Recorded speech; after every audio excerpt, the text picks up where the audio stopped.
সম্মানিত ফেসবুক বন্ধুগণ, আসসালামু আলাইকুম ওয়া রাহমাতুল্লাহ। আমি চলে এসেছি এখন দিনাজপুরের এক ঐতিহ্য বাজার, ঘোড়ার বাজারে, গড়া বাহাদুর বাজার। দেখেন ভাই, অনেক অনেক ঘোড়া, কত সুন্দর সুন্দর ঘোড়া উঠছে এইখানে।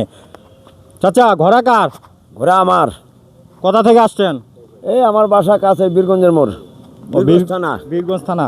তো ঘোড়া কত দাম রাখছেন? জোড়া মনে করেন যে ঘোড়া, তাজি ঘোড়া, ওইটার দাম হইলো 1 লাখ। কোনটা? ওই যে ওই পাশে, ওই যে পূর্ব পাশে, ওইটা 1 লাখ। তারপরে এগুলার 25,000, 30,000।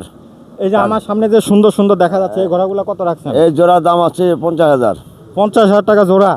হ্যাঁ, 50,000 টাকা জোড়া। এত কম দাম ঘোড়ার দাম? ঘোড়ার দাম কমই তো। ঘোড়ার দাম যদি বেশি থাকতো, ঘোড়া যদি খাইতে পারতো, তাহলে তো ঘোড়ার দাম এইভাবে থাকে। ভাই অবাক কাহিনী ভাই, ঘোড়ার জোড়া মাত্র 50,000 টাকা। অবাক কাহিনী ভাই, মানে 25,000 টাকা পাচ্ছে ভাই। দাম দর করলে কি আরো কম আছে?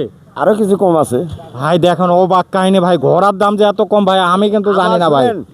পেটু ঘোড়া, তাজি ঘোড়া, আর মনে করেন যে ভুটিয়া ঘোড়া, এগুলা 2.5 লাখ, 3 লাখ, 4 লাখ, 5 লাখ। ওগুলো কি ওই যে অন্য জাতের? হ্যাঁ, অন্য জাতের। অন্য জাতে আচ্ছা, ঠিক আছে, কিন্তু আমার সামনে যে আছে এইটা যে 50,000 টাকা জোড়া, আমি তো অবাক কাহিনী ভাই। তো ভাই ঠিক আছে, গড়িয়া বাহাদুর বাজারে আপনার চলে আসবেন। বিশাল ঘোড়ার এক বাজার লাগে, তো আপনার এখানে চলে আসবেন, অনেক কম দামে ঘোড়া পাওয়া যায়।